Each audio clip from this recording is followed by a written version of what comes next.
আসসালামু আলাইকুম। এটিএন বাংলা সংবাদে সবাইকে স্বাগত জানাচ্ছি। আফরোজা আক্তার কামাল। শুরুতে বিআরবি কেবলস সংবাদ শিরোনাম। আগামী 12 ফেব্রুয়ারি ত্রয়োদশ জাতীয় সংসদ নির্বাচন ও গণভোট। জাতির উদ্দেশ্যে ভাষণে প্রধান নির্বাচন কমিশনার। মনোনয়নপত্র জমার শেষ দিন 29 ডিসেম্বর। তফসিল ঘোষণায় সন্তুষ্ট বিএনপি, স্বাগত জানাল জামায়াত। নির্বাচন আয়োজনে নিরপেক্ষতার ঘাটতি দেখছে এনসিপি। তাৎক্ষণিক প্রতিক্রিয়ায় রাজনৈতিক দলের নেতারা। তিন উপদেষ্টাকে অতিরিক্ত দায়িত্ব দিয়ে দপ্তর পুনর্বণ্টন। ক্রীড়ায় আসিফ নজরুল, স্থানীয় সরকারে আদিলুর রহমান এবং তথ্যে সৈয়দা রিজওয়ানা। নির্বাচন সহজ হবে না, সতর্ক না থাকলে দেশের স্বাধীনতা সার্বভৌমত্ব হুমকির মুখে পড়বে, বললেন তারেক রহমান।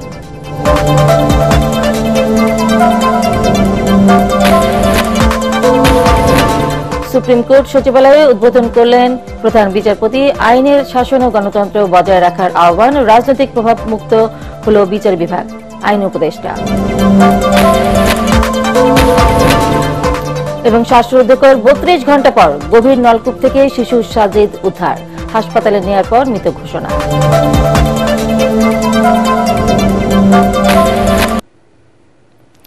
শুনছিলেন বিআরবি কেবলস সংবাদ শিরোনাম। এবার বিস্তারিত। আগামী 12 ফেব্রুয়ারি অনুষ্ঠিত হবে ত্রয়োদশ জাতীয় সংসদ নির্বাচন ও গণভোট। মনোনয়নপত্র জমা দেওয়ার শেষ সময় 29 ডিসেম্বর। সন্ধ্যায় জাতির উদ্দেশ্যে দেওয়া ভাষণে নির্বাচনী তফসিল ঘোষণা করেন প্রধান নির্বাচন কমিশনার এএমএম নাসির উদ্দিন। সকাল 7:30 থেকে বিকাল 4:30 পর্যন্ত চলবে টানা ভোট গ্রহণ। উৎসবমুখর শান্তিপূর্ণ নির্বাচন আয়োজনে সবাইকে আচরণবিধি মেনে চলার আহ্বান জানান সিইসি। বললেন, দৃঢ়তা ও নিরপেক্ষভাবে দায়িত্ব পালন করবে ইসি। তফসিল ঘোষণা করে নির্বাচন কমিশনকে শুভেচ্ছা জানিয়েছেন প্রধান উপদেষ্টা ডক্টর মোহাম্মদ ইউনুস। বিস্তারিত জানাচ্ছেন একরামুল হক সাহেব। 2026 সালের ফেব্রুয়ারি মাসের 12 তারিখ রোজ বৃহস্পতিবার 300 আসনে ত্রয়োদশ জাতীয় সংসদ সাধারণ নির্বাচন এবং একই সাথে জুলাই জাতীয় সনদ সংবিধান সংস্কার বাস্তবায়ন আদেশ 2025-এর উপর গণভোট অনুষ্ঠিত হবে। নানা জল্পনা কল্পনার অবসান ঘটিয়ে অবশেষে ভোটের ট্রেনে উঠল দেশ। ইতিহাসে প্রথমবারের মতো একই দিনে অনুষ্ঠিত হতে যাচ্ছে গণভোট ও জাতীয় সংসদ নির্বাচন। জাতির উদ্দেশ্যে দেয়া ভাষণের মাধ্যমে দুটি নির্বাচনের তফসিল ঘোষণা করলেন প্রধান নির্বাচন কমিশনার এএমএম নাসির উদ্দিন। ত্রয়োদশ জাতীয় সংসদ নির্বাচনের জন্য মনোনয়নপত্র দাখিলের শেষ তারিখ আগামী 29 ডিসেম্বর। ত্রয়োদশ জাতীয় সংসদ নির্বাচনে সংসদ সদস্য প্রার্থী হতে মনোনয়নপত্র জমা দিতে হবে 29 ডিসেম্বরের মধ্যে। রিটার্নিং কর্মকর্তার কার্যালয়ে প্রার্থিতা যাচাই বাছাই হবে 30 ডিসেম্বর থেকে 4 জানুয়ারি পর্যন্ত। প্রার্থিতা প্রত্যাহারের শেষ দিন 20 জানুয়ারি আর প্রতীক বরাদ্দ হবে 21 জানুয়ারি। নির্বাচনী প্রচারণা চালানো যাবে 10 ফেব্রুয়ারি পর্যন্ত। প্রার্থিতা প্রত্যাহারের শেষ তারিখ 20 জানুয়ারি 2026 রোজ মঙ্গলবার। রিটার্নিং অফিসার কর্তৃক চূড়ান্ত প্রার্থী তালিকা প্রকাশ ও প্রতীক বরাদ্দ 21 জানুয়ারি 2026 তারিখ রোজ বুধবার। প্রধান নির্বাচন কমিশনার বলেন, গণভোট আর জাতীয় নির্বাচন একসাথে আয়োজন নতুন এক অভিজ্ঞতা। একই সাথে 2 ভোট আয়োজনে 1 ঘণ্টা সময় বাড়ানো হয়েছে ভোট গ্রহণের। সকাল 7:30 থেকে বিকেল 4:30 পর্যন্ত চলবে টানা ভোট গ্রহণ। নির্বাচন কমিশন স্বচ্ছতা, নিরপেক্ষতা এবং দৃঢ়তার সাথে দায়িত্ব পালনে বদ্ধপরিকর। কমিশনের অংশ হিসাবে আপনারা নির্ভয়ে সততা ও নিরপেক্ষতার সাথে দায়িত্ব পালন করবেন। মনে রাখবেন, এ ব্যাপারে কোনো শিথিলতা বা গাফিলতি সহ্য করা হবে না। সিইসি জানান, নির্বাচন কমিশনের সক্ষমতা ও জবাবদিহিতা বাড়াতে দীর্ঘ 1 বছর কাজ করেছে ইসি। এবার পোস্টাল ব্যালটকে কার্যকর করতে তার কমিশনের উদ্যোগের কথাও তুলে ধরেন তিনি। প্রবাস থেকে ভোটদানের জন্য নিবন্ধন কার্যক্রম গত 18 নভেম্বর থেকে চলমান আছে। আগামী 25 ডিসেম্বর পর্যন্ত পোস্টাল ভোট বিডি অ্যাপের মাধ্যমে পৃথিবীর যে কোনো স্থান থেকে ভোটদানের জন্য আপনারা নিবন্ধন করতে পারবেন। আপনারা এই সুযোগ গ্রহণ করে ভোটে অংশ নিন, দেশ গঠনে আপনাদের অধিকার বুঝে নিন। ত্রয়োদশ জাতীয় সংসদ নির্বাচনে 300 আসনে ভোটার সংখ্যা প্রায় 13 কোটি। ভোট কেন্দ্রের সংখ্যা 42,761টি। আসুন আমরা আচরণবিধি মেনে একটি শান্তিপূর্ণ ও উৎসবমুখর নির্বাচন নিশ্চিত করি। শান্তিপূর্ণ সহাবস্থান এবং পারস্পরিক শ্রদ্ধা নিশ্চিত করে ভোটারদের বিশ্বাস ও আস্থা অর্জনই হোক আপনাদের লক্ষ্য। গণভোট ও সংসদ নির্বাচনে ভোটারদের সচেতনভাবে দায়িত্ব পালনের আহ্বান জানান প্রধান নির্বাচন কমিশনার। 2014 সাল থেকে টানা বিতর্কিত, অগ্রহণযোগ্য আর একতরফা নির্বাচনের কারণে জনগণের রায়ের প্রতিফলন হয়নি বিগত 3 সংসদ নির্বাচনে। প্রধান উপদেষ্টা ডক্টর মোহাম্মদ ইউনূস বলেছেন, ত্রয়োদশ জাতীয় সংসদ নির্বাচন হবে ইতিহাসের সেরা নির্বাচন। আর তফসিল ঘোষণার মাধ্যমে সেই নির্বাচনের আনুষ্ঠানিক কার্যক্রম শুরু করল নির্বাচন কমিশন। এখন দেখার বিষয়, ইতিহাসের সেই ভালো নির্বাচনের রেকর্ড তৈরিতে কতটা কার্যকর ভূমিকা পালন করে রাজনৈতিক দল, সরকার আর নির্বাচন কমিশন। ইকরামুল হক সায়েম, এটিএন বাংলা, ঢাকা। এদিকে ত্রয়োদশ জাতীয় সংসদ নির্বাচনে তফসিল ঘোষণা করায় সন্তোষ প্রকাশ করেছে বিভিন্ন রাজনৈতিক দল। তাৎক্ষণিক প্রতিক্রিয়ায় বিএনপি মহাসচিব মির্জা ফখরুল ইসলাম আলমগীর বলেন, অবাধ, সুষ্ঠু ও নিরপেক্ষ নির্বাচন নিশ্চিত করা নির্বাচন কমিশনের দায়িত্ব। এদিকে তফসিল ঘোষণাকে স্বাগত জানিয়ে জামায়াতের মুখপাত্র এহসানুল মাহবুব জুবাইর জানান, নির্বাচন নিয়ে যে অনিশ্চয়তা ছিল তফসিল ঘোষণার মধ্য দিয়ে তা কেটে গেছে। অন্যদিকে তফসিল ঘোষণাকে স্বাগত জানালেও সুষ্ঠু ও নিরপেক্ষ নির্বাচন আয়োজনে ঘাটতি দেখা যাচ্ছে বলে জানিয়েছেন জাতীয় নাগরিক পার্টির মুখ্য সমন্বয়ক নাসির উদ্দিন পাটোয়ারি। সরকার এবং রাজনৈতিক দলগুলো তারা এই নির্বাচন অনুষ্ঠান করতে চায় এবং জনগণের যে ভোটের অধিকার সেটাকে আপনারা বাস্তবায়িত করতে চায় এবং সেটাকে নিশ্চিত করতে চায়। নির্বাচন যে তফসিল ঘোষণা হয়েছে তাতে আমরা মোটামুটি ভাবে সন্তুষ্ট। শব্দের একটা অত্যধিক অধিক থাকতে পারে, সে বিষয়গুলো আমি খুব বেশি বড় করে দেখি না। মূল বিষয়টা হচ্ছে যে আজকে 2026 সালের ফেব্রুয়ারির 12 তারিখে যে নির্বাচনের ঘোষণা হয়েছে, একই সঙ্গে জাতীয় সংসদ নির্বাচন এবং গণভোটের নির্বাচন, যেটা আমি মনে করি যে বাংলাদেশের রাজনৈতিক ইতিহাসে নিঃসন্দেহে একটি অত্যন্ত বড় উল্লেখযোগ্য একটা ঘটনা। আজকের প্রধান নির্বাচন কমিশনারের ঘোষণার মাধ্যমে সেই সংশয়ের অবসান হয়েছে। আগামী 2026-এর 12 ফেব্রুয়ারি আপনারা জানেন বাংলাদেশ জাতীয় সংসদের 300 আসন নির্বাচন অনুষ্ঠিত হবে। আমরা জাতির সাথে সাথে আমরাও মোবারকবাদ জানাচ্ছি এবং এই ঘোষণাকে আমরা স্বাগত জানাচ্ছি। সার্বিক পরিস্থিতি বিবেচনায় সরকার এবং নির্বাচনের কমিশনের আমরা দেখতে পাচ্ছি নিরপেক্ষতা এবং সক্ষমতার কিছু অভাব রয়েছে। নির্বাচন যেটা হচ্ছে, এটা আমরা আগেও বলেছিলাম, এটি একটি লন্ডন ডিলের মধ্য দিয়ে হয়েছিল। এটা যদি দেশে ঘোষণা হতো, বাংলাদেশের সকল দলগুলোকে নিয়ে, সেটার মধ্যে মানুষের আস্থা এবং বিশ্বাসের জায়গা অনেক বেশি এগিয়ে আসতো। অন্তর্বর্তী সরকারের উপদেষ্টা পরিষদে থাকা 2 ছাত্র প্রতিনিধি আসিফ মাহমুদ সজীব ভূঁইয়া এবং মাহফুজ আলম পদত্যাগ করায় শূন্য হওয়া 3টি গুরুত্বপূর্ণ মন্ত্রণালয়ের দায়িত্ব পূর্ণ বন্টন করা হয়েছে। স্থানীয় সরকার মন্ত্রণালয়ের দায়িত্ব পেয়েছেন শিল্প, গৃহায়ন ও গণপূর্ত উপদেষ্টা আদিলুর রহমান খান। তথ্য সম্প্রচার মন্ত্রণালয়ের দায়িত্ব দেওয়া হয়েছে পরিবেশ, বন ও জলবায়ু এবং পানি সম্পদ উপদেষ্টা সৈয়দ রেজওয়ানা হাসানকে। আর যুব ও ক্রীড়া মন্ত্রণালয়ের দায়িত্ব পেয়েছেন উপদেষ্টা ডক্টর আসিফ নজরুল।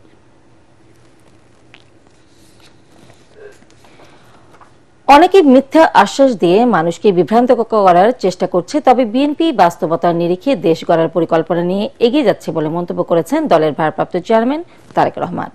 বিএনপির দেশ গড়ার পরিকল্পনা শীর্ষক কর্মশালায় নেতাকর্মীদের উদ্দেশ্যে তিনি বলেন, আগামী নির্বাচন যত সহজ ভাবা হচ্ছে তত সহজ নয়। সতর্ক না থাকলে হুমকির মুখে পড়বে দেশের স্বাধীনতা ও সার্বভৌমত্ব। কামরুজ্জামান রাজীবের রিপোর্ট। রাজধানীর কৃষিবিদ ইনস্টিটিউশন মিলনায়তনে বিএনপির দেশ গড়ার পরিকল্পনা শীর্ষক কর্মশালায় ধারাবাহিকভাবে নেতাকর্মীদের সামনে তুলে ধরা হচ্ছে খাত ভিত্তিক পরিকল্পনার রূপকল্প। 5ম দিনের কর্মশালার উদ্বোধন করেন দলের মহাসচিব মির্জা ফখরুল ইসলাম আলমগীর। এ সময় তিনি অপশক্তিকে রুখে দেওয়ার আহ্বান জানিয়ে তিনি বলেন, খুব শিগগিরই আসছেন তারেক রহমান, তার নেতৃত্বে বদলে যাবে দেশ। আমাদের নেতা খুব শিগগিরই আমাদের মাঝে আসবেন। যেদিন বাংলাদেশে পা দেবেন সেদিন যেন সমগ্র বাংলাদেশ কেঁপে ওঠে বন্ধুগণ। আমরা সেই দিন আমরা গোটা বাংলাদেশের চেহারাকে বদলে দিতে চাই। আজকে মানুষকে বিভ্রান্ত করে এবং দুর্ভাগ্যজনক ভাবে আমাদের প্রিয় ধর্মকে ব্যবহার করে তারা আজকে বাংলাদেশের মানুষকে বিভ্রান্ত করতে চাইছে। এতে ভার্চুয়ালি যুক্ত হয়ে তারেক রহমান বলেন, সব শ্রেণীর মানুষের জন্য সুযোগ তৈরি করতে চায় বিএনপি। দেশ গড়ার পরিকল্পনা বাস্তবায়নে জনগণ অবশ্যই বিএনপিকে সুযোগ দেবে আশা প্রকাশ করেন তিনি। 1 বছর 1.25 বছর আগে যে কথাটি বলেছিলাম যে সামনের নির্বাচন যা ভাবছেন তা না, এখনো যদি আমরা সিরিয়াস না হই সামনে এই দেশের অস্তিত্ব, সার্বভৌমত্ব হুমকির সম্মুখীন হবে যদি আমরা, এবং এটা একমাত্র বাঁচাতে পারে গণতন্ত্র, এবং সেই গণতন্ত্রের ভিত্তিকে মজবুত করতে পারেন আপনারা, বাংলাদেশ জাতীয়তাবাদী প্রত্যেকটি মানুষ। আমি বিশ্বাস করি মানুষ আমাদেরকে সুযোগ দিবে, কেন দিবে না, যখন তারা দেখবে যে হ্যাঁ বিএনপি রাষ্ট্র পরিচালনা করার একটা পরিকল্পনা আছে। সমর্থন পেতে অনেকে অবাস্তব প্রতিশ্রুতি দিচ্ছে উল্লেখ করে আস্থা অর্জনে বিএনপির দেশ গড়ার পরিকল্পনা জনগণের কাছে পৌঁছে দেওয়ার আহ্বান জানান তারেক রহমান। যারা সস্তা জনপ্রিয়তার জন্য বলে তারাই কিন্তু অবাস্তব কথা বলে দেয়। আমরা অবাস্তব কথা বলিনি, আমরা করব বলিনি, আমরা পরিকল্পনা নিয়েছি। অন্যরা কিন্তু কারণ নাম আমি বলছি না, কিন্তু হরদম বিভিন্ন রকম মিথ্যা কথা বলে মানুষকে বিভ্রান্ত করার চেষ্টা করছে না? বিভ্রান্ত করা, আপনার মিথ্যা কথা বলার কোনো প্রয়োজন নেই। আপনার কাছে এত সঠিক এবং সত্য এবং বাস্তব ধর্মী বিষয় আছে, এই যে কাগজগুলো বাস্তব, এর মধ্যে যা আমরা উল্লেখ করেছি, যা আমরা করতে চাই, এগুলো এত কঠিন কাজগুলো কঠিন, কিন্তু আমরা সকলে মিলে যদি চেষ্টা করি আমরা করতে পারবো। বিএনপির ভারপ্রাপ্ত চেয়ারম্যান বলেন, গণতন্ত্রের ভিত্তি স্থাপনের মধ্য দিয়ে সব ষড়যন্ত্র মোকাবেলা করতে হবে। কামরুজ্জামান রাজীব, এটিএন বাংলা, ঢাকা। স্বাধীন বিচার বিভাগ প্রতিষ্ঠায় সর্বোচ্চ আদালতের রায়ের ২৬ বছর পর যাত্রা শুরু হলো সুপ্রিম কোর্ট সচিবালয়ের। বিচার বিভাগের জন্য আলাদা সচিবালয় উদ্বোধন করে আইনের শাসন ও গণতন্ত্র বজায় রাখতে আগামীর সরকার সহ সংশ্লিষ্টদের প্রতি আহ্বান জানান প্রধান বিচারপতি সৈয়দ রেফাত আহমেদ। এ সময় আইন উপদেষ্টা আসিফ নজরুল বলেন, এই সচিবালয়ের মাধ্যমে রাজনৈতিক প্রভাব মুক্ত হল বিচার বিভাগ। বিস্তারিত জানাচ্ছেন হুমায়ুন চিশতি। বিচার বিভাগকে নির্বাহী বিভাগের প্রভাবমুক্ত করতে ১৯৯৫ সালে মামলা করেন বিসিএস বিচার অ্যাসোসিয়েশনের তখনকার মহাসচিব মাজদার হোসেন ও তার সহকর্মীরা। এর প্রেক্ষিতে ১৯৯৯ সালে আপিল বিভাগ নির্বাহী বিভাগ থেকে বিচার বিভাগকে আলাদা করার ঐতিহাসিক সিদ্ধান্ত দেয়। অনেক চড়াই উতরাই পেরিয়ে ২০০৭ সালের ১ নভেম্বর নির্বাহী বিভাগ থেকে পৃথক হয় বিচার বিভাগ, কিন্তু আলাদা সচিবালয় গঠন করেনি কোনো সরকার। আপিল বিভাগের ওই রায় বাস্তবায়নে গত ৩০ নভেম্বর সুপ্রিম কোর্ট সচিবালয় অধ্যাদেশ জারি করে বর্তমান সরকার। পরদিন সুপ্রিম কোর্টের রেজিস্ট্রার জেনারেল হাবিবুর রহমান সিদ্দিকীকে সুপ্রিম কোর্ট সচিবালয়ের সচিব হিসেবে অতিরিক্ত দায়িত্ব দেওয়া হয়। ইতোমধ্যে সচিবালয়ের কর্মকর্তা কর্মচারী পদে নিয়োগের জন্য ৪৮৯টি পদ সৃষ্টির সিদ্ধান্ত নেওয়া হয়েছে। সুপ্রিম কোর্টের প্রশাসনিক ভবন ৪ এর দ্বিতীয় তলার ২টি কক্ষে আপাতত সচিবালয়ের কার্যক্রম চলবে।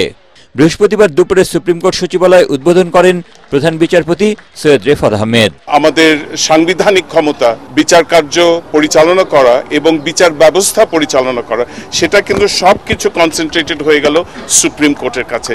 সবার কাছে আমার আহ্বান রইল, আগামীতে যে নির্বাচিত সরকার আসবেন তাদের তো বটেই, এবং আমাদের যত স্টেক হোল্ডার আছে তাদের সবাইকে এই সচিবালয়ের ধারাবাহিকতা, আইনের শাসন বজায় রাখা, গণতন্ত্রকে বজায় রাখা, এই ধারাবাহিকতা যেন অটল থাকে। এ সময় আইন উপদেষ্টা আসিফ নজরুল বলেন, এই সচিবালয় প্রতিষ্ঠার পর এখন থেকে আর রাজনৈতিক সরকার বিচার বিভাগে হস্তক্ষেপ করতে পারবে না। আজকে বাংলাদেশে বিচার বিভাগের স্বাধীনতা প্রতিষ্ঠা, আইনের শাসন প্রতিষ্ঠা এবং মানবাধিকার প্রতিষ্ঠার পথে একটা ঐতিহাসিক দিন। কিছু কোন মামলাটা আগে শুনানি হবে, কোন মামলা হবে না, বিচারকদের পোস্টিং, পদোন্নতি, বদলি, সমস্ত কিছু রাজনৈতিক প্রভাবের মাধ্যমে নিয়ন্ত্রণ করা হতো। এখন আর রাজনৈতিক প্রভাব থাকবে না। এটা আইন মন্ত্রণালয়ের কাছ থেকে সম্পূর্ণভাবে বাংলাদেশের সুপ্রিম কোর্টে যে প্রধান বিচারপতি আছেন ওনার নেতৃত্বে যে সচিবালয় আছে সেখানে ন্যস্ত করা হয়েছে। এর আগে সুপ্রিম কোর্টের মূল ভবনের দ্বিতীয় তলায় supreme court helpline centre office উদ্বোধন করেন প্রধান বিচারপতি। হুমায়ুন চিশতি, এটিএন বাংলা, ঢাকা। সচিবালয়ে কর্মরত চাকরিজীবীদের ২০% ভাতার দাবিতে আন্দোলনকারীদের ছত্রভঙ্গ করে দিয়েছে পুলিশ। এর মধ্যে ৪ জনকে নেওয়া হয়েছে পুলিশি হেফাজতে। আন্দোলনের পেছনে কোনো ষড়যন্ত্র আছে কিনা তা খতিয়ে দেখছে আইন শৃঙ্খলা বাহিনী। এদিকে দাবি না মানলে রোববার থেকে কর্মবিরতির ঘোষণা দিয়েছে কর্মকর্তা কর্মচারী ঐক্য পরিষদ। ৭১ সাল থেকে বাংলাদেশকে নিয়ে শুরু হওয়া ষড়যন্ত্র আজও শেষ হয়নি বলে অভিযোগ করেছেন বিএনপির স্থায়ী কমিটির সদস্য মির্জা আব্বাস। ঢাকা ৮ আসনে ধানের শীষের পক্ষে গণমিছিলের আগে সংক্ষিপ্ত সমাবেশে তিনি বলেন, জনগণের সমর্থনে তারেক রহমানের নেতৃত্বে সরকার গঠন করে সব ষড়যন্ত্রের জবাব দেবে বিএনপি। তারেক রহমান খুব শীঘ্রই দেশে ফিরবেন দাবি করে মির্জা আব্বাস আরও বলেন, ভোটে জয়লাভ করে মানুষের জন্য কাজ করবে বিএনপি। এবার দেখবেন সালাম স্টিল ভোটের গাড়ি। মাদক, চাঁদাবাজি, ছিনতাই আর গ্যাস সংকটে জর্জরিত ঢাকা ৫ আসনের অন্তর্ভুক্ত ডেমরা যাত্রাবাড়ির বাসিন্দারা সিটি কর্পোরেশনের অন্তর্ভুক্ত হলেও কোনো ধরনের নাগরিক সুবিধা পাচ্ছেন না তারা। ভোটাররা বলছেন, যে প্রার্থী এলাকার সমস্যার সমাধান করতে পারবে তাকেই নির্বাচিত করবেন তারা। সালাম স্টিল ভোটের গাড়ি নিয়ে ঢাকা ৫ আসনের নির্বাচনী প্রচার প্রচারণার খবর জানাচ্ছেন মুশফিকুর রহমান। রাজধানীর অন্যতম প্রবেশদ্বার ডেমরা যাত্রাবাড়ি এলাকা নিয়ে গঠিত ঢাকা ৫ আসন। নির্বাচনকে সামনে রেখে প্রচার প্রচারণায় ব্যস্ত সময় পার করছেন এই আসনের প্রার্থী সমর্থকরা। এলাকাবাসীরা জানান, মাদক, চাঁদাবাজি, ছিনতাইয়ের পাশাপাশি মহামারী আকার ধারণ করেছে গ্যাস সংকট।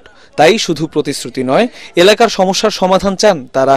সিটি কর্পোরেশন আন্ডারে হলে কি সিটি কর্পোরেশন কোনো কিছুই কাজ হয় না, কোনো সুযোগ সুবিধা আমাদের দীর্ঘদিন যাবত এগুলো পরিষ্কার করছে না।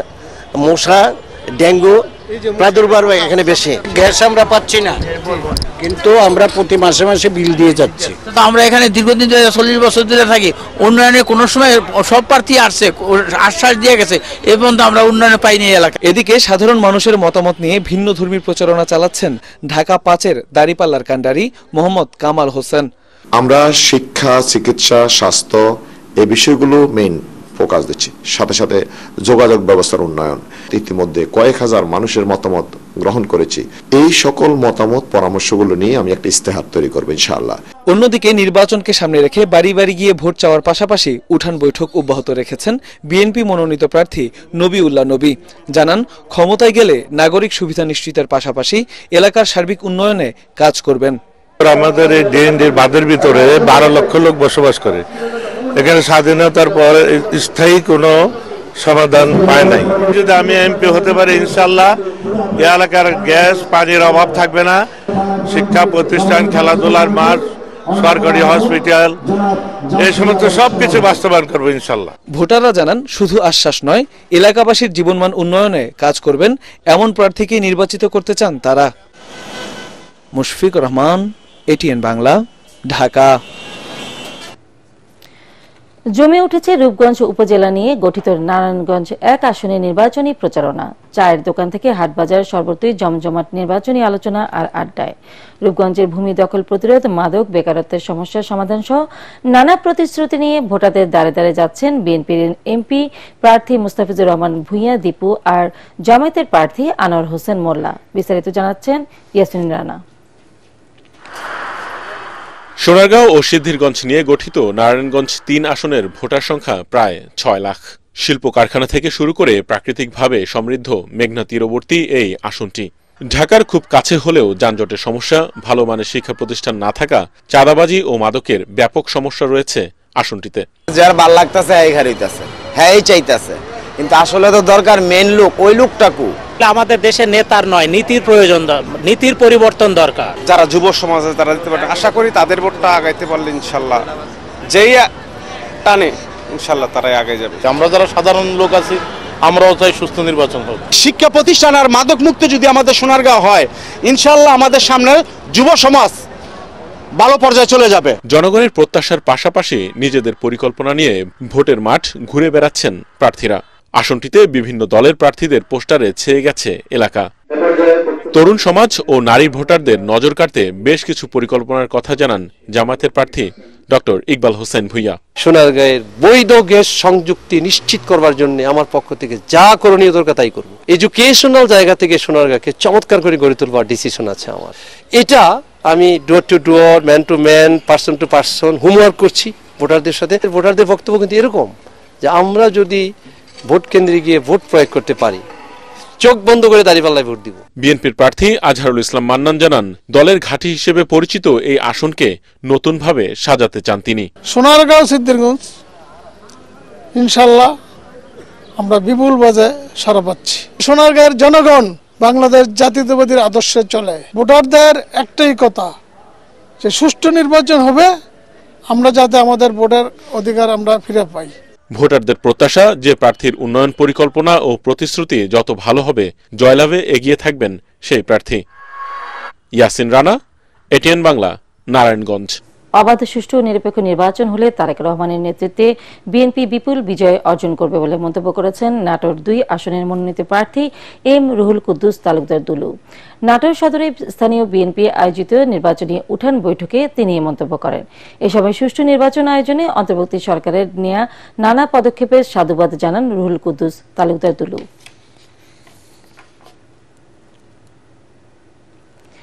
সন্ধানী লাইফ ইন্স্যুরেন্স আন্তর্জাতিক সংবাদ।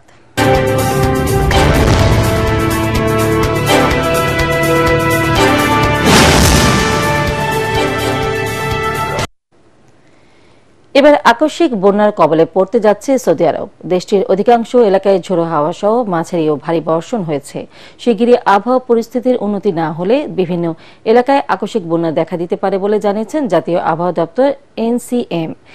আমিরাত ভিত্তিক সংবাদ মাধ্যম গালফ নিউজ জানিয়েছে, সৌদির মক্কা, মদিনা, কাসিম, রিয়াদ, পূর্বাঞ্চলীয় প্রদেশ এবং উত্তরাঞ্চলীয় সীমান্ত এলাকায় ব্যাপক ঝড় বৃষ্টি শুরু হচ্ছে। অনেক অঞ্চলে মাঝারি বর্ষণের পাশাপাশি রয়েছে ব্যাপক কুয়াশা। গত 3 বছরে অবশ্য বেশ কয়েকবার ঝোড়ো ও ভারী বর্ষণ হয়েছে দেশটিতে। সৌদির বৈরী আবহাওয়ার জন্য দায়ী লোহিত সাগরের সৃষ্ট গভীর নিম্নচাপ। এবার খেলার খবর।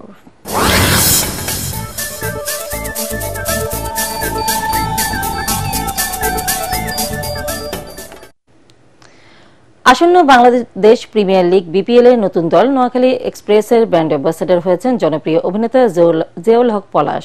এ উপলক্ষে রাজধানীর একটি হোটেলে সংবাদ সম্মেলনে জিয়াউল হক পলাশ সহ উপস্থিত ছিলেন ফ্রাঞ্চাইজিটির চেয়ারম্যান তহিদুল হক তহিদ এবং ব্যবস্থাপনা পরিচালক বজলুর রহমান রতন। প্রথমবার বিপিএল খেলতে এসেই দেশি বিদেশি ক্রিকেটার নিয়ে শক্তিশালী দল গড়েছে নোয়াখালী এক্সপ্রেস। সংবাদ সম্মেলনে দলটির ব্যবস্থাপনা পরিচালক বজলুর রহমান রতন জানান, সবার মতামত নিয়েই দলের অধিনায়ক নির্বাচন করা হবে। খুশি সেই আত্মতৃপ্তির কথাও জানা যায়। অধিনায়ক হিসাবে এখন 2-3টা চয়েস আছে। এখন আমাদের খালেদ মাহমুদ সুজন, যেহেতু উনি কোচ হিসাবে আছেন, আমাদেরও একটা প্ল্যান আছে যে কোচ হিসাবে উনাকেও আমাদেরকে সাজেশন দেওয়ার আছে। আমরা চেষ্টা করব যে আমাদের সৌম্য সরকার আছে, জাকির আলী অনিককে আমরা অধিনায়ক হিসেবে আমার পছন্দ না। শেষ করার আগে বিআরবিকে বেলস সংবাদ শিরোনাম আরো একবার। আগামী 12 ফেব্রুয়ারি ত্রয়োদশ জাতীয় সংসদ নির্বাচনে এবং গণভোটে জাতির উদ্দেশ্যে দেওয়া ভাষণে প্রধান নির্বাচন কমিশনার। মনোনয়নপত্র জমার শেষ দিন 29 ডিসেম্বর। তফসিল ঘোষণায় সন্তুষ্ট বিএনপি, স্বাগত জানালো জামায়াত। নির্বাচন আয়োজনে নিরপেক্ষতার ঘাটতি দেখছে এনসিপি। তাৎক্ষণিক প্রতিক্রিয়ায় রাজনৈতিক দলের নেতারা।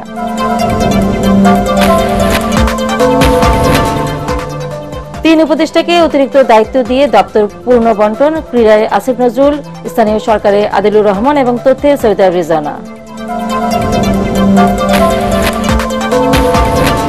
নির্বাচন সহজ হবে না, সতর্ক না থাকলে দেশের স্বাধীনতার সার্বভৌমত্ব হুমকির মুখে পড়বে, বললেন তারেক রহমান।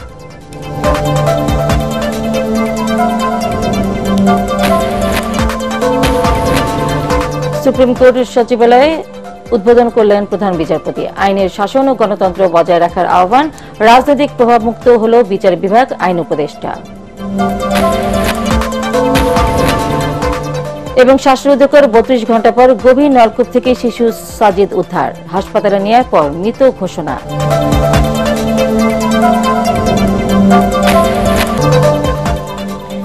পরবর্তী সংবাদ দেখার আমন্ত্রণ জানিয়ে এখনকার মতো শেষ করছি। এটিএন বাংলার সংবাদ ইউটিউবে দেখতে ব্রাউজ করুন youtube/এটিএন বাংলা নিউজ। ধন্যবাদ সবাইকে।